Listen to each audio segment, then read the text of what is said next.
Comment faire disparaître en seulement quelques heures la réforme des retraites, l'augmentation du chômage, l'immigration massive et la défaite du Front républicain face à l'autre front qui ne cesse de monter, celui de la colère? En appliquant la sempiternelle méthode qui consiste à détourner l'attention du public des problèmes importants et des mutations décidées par les élites politiques et économiques grâce à un déluge continuel de distractions et d'informations insignifiantes. L'exploitation médiatique et politique des cas d'expulsion d'une famille de clandestins et d'un délinquant est emblématique de cette manipulation permanente de l'information par les médias qui abusent de l'émotionnel afin de court-circuiter l'analyse rationnelle et enlever tout sens critique aux individus. Flaubert écrivait déjà que la presse était une école d'abrutissement parce qu'elle dispense de penser. Au contraire, contribue-t-elle à la décérébralisation en promouvant la bêtise et la vulgarité. Une œuvre de destruction de l'intelligence déjà fortement entamée par une éducation nationale complice de l'inculture générale. Comme semblent l'illustrer les récentes manifestations lycéennes en France, censées dénoncer les expulsions intolérables d'élèves scolarisés et prétendument intouchables. Que de générosité et de sincérité de la part de cette jeunesse qui, 48 heures avant le début des vacances, s'est spontanément ralliée à la bannière d'un syndicat lycéen, la Fidèle, véritable courroie de transmission du Parti socialiste dont sont issus de nombreux cadres et ministres comme Harlem Désir ou Delphine Batho pour ne citer qu'eux. Quelques partis politiques situés plus à gauche ont bien tenté de récupérer la dynamique, mais le mouvement est trop bien encadré pour mettre en péril le gouvernement, sauf peut-être son ministre de l'Intérieur, Manuel Valls, qui semble faire de l'ombre à certains, bien qu'en réalité, la politique d'expulsion effective d'immigrés clandestins sous son ministère est diminuée de 40%. Pas vraiment de quoi faire penser à une rafle, comme l'ont suggéré quelques élus de gauche trop sensibles ou en manque d'existence médiatique. Enfin, en France, on est tous le nazi de quelqu'un de plus tolérant que soi.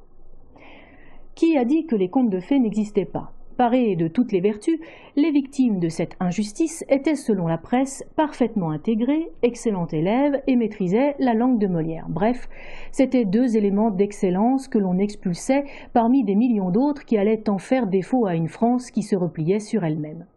Pendant plusieurs jours, le suspense fut maintenu à son comble. On s'attendait donc à rencontrer une princesse sensible et un prince vaillant, et patatras, on se retrouve avec une famille de menteurs itinérants et un voleur ayant fui le service national de son pays d'origine. Mais tous ont en point commun d'obtenir le statut de réfugié politique, de vivre de prestations sociales et d'abuser de l'État républicain dans un français approximatif. Cette non-affaire aura en tout cas plusieurs mérites. Tout d'abord celui de rappeler l'information perroquet de la presse française qui se contente de répéter au mot près ce que le pouvoir politique lui demande de transmettre. Puis de révéler l'autre face de cette immigration présentée comme fraîche et joyeuse. Nombre de ces migrants ne sont en France qu'en fonction d'intérêts personnels et ne désirent absolument pas faire d'efforts d'intégration, allant au contraire jusqu'à mentir et tricher pour abuser de la confiance de la population d'accueil, au point de revenir même sur la notion de droit du sol et de droit du sang. La naissance suffit-elle à faire partie d'une communauté nationale? La famille de la jeune Leonarda est bien kosovare, mais en partie italienne par une partie des enfants est née sur le sol italien. Que faire? Séparer la famille en expulsant les parents au Kosovo et les enfants en Italie, parle-t-il seulement italien, ou regrouper la famille en fonction de la nationalité des parents? Tel est prix qu'ils croyaient prendre. La famille par ses mensonges, les politiques par leurs contradictions et la presse pour ses manipulations qui se retournent contre elle. Décidément, cette simple affaire, qui n'en est pas une, arrive au meilleur moment pour une population française excédée par une situation qui perdure depuis trop longtemps et qui sent qu'on cache la vérité. La préférence nationale est interdite au nom de l'égalité, mais pas la préférence étrangère qui, elle, est au contraire grassement subventionnée au travers des subventions reçues par des associations comme le RESF ou la GISTI qui en ont fait leur fonds de commerce et idéologique depuis des décennies. Supportée en cela par la politique libérale européenne qui, voulant justifier moralement la libre circulation des capitaux, fait la promotion de la libre circulation des individus. Tout nouvel arrivant, même en situation irrégulière, sera prioritairement aidé pour accéder à un logement, être soigné et pour scolariser ses enfants. Tout cela gratuitement, bien évidemment. Enfin, en apparence, car la gratuité, pour les uns, dépend évidemment du travail et des impôts des autres. Ces autres, qui, payant leurs impôts, ont de plus en plus de mal à trouver un logement, sacrifient leur santé et ne peuvent plus assurer d'études supérieures à leurs enfants.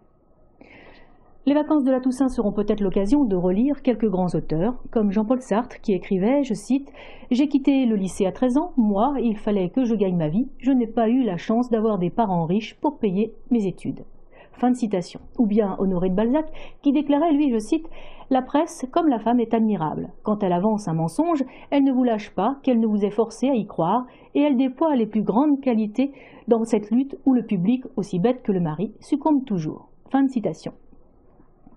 Parmi ceux qui s'insurgent contre les expulsions d'immigrés clandestins, on retrouve les mêmes qui, réclamant l'observation stricte de la loi sur le mariage pour tous, refusaient le droit à l'objection de conscience. Manifestement, au nom d'un pseudo-humanisme de bon ton, on oublie vite le cadre républicain et l'observation stricte de la loi. Comme le déclarait récemment un proviseur, ces manifestations lycéennes sont le niveau zéro de la conscience politique. Mais il est vrai qu'en Hollandie, le degré zéro de la réflexion peut être considéré comme une mention très bien, surtout pour les futurs journalistes et les futurs hommes politiques.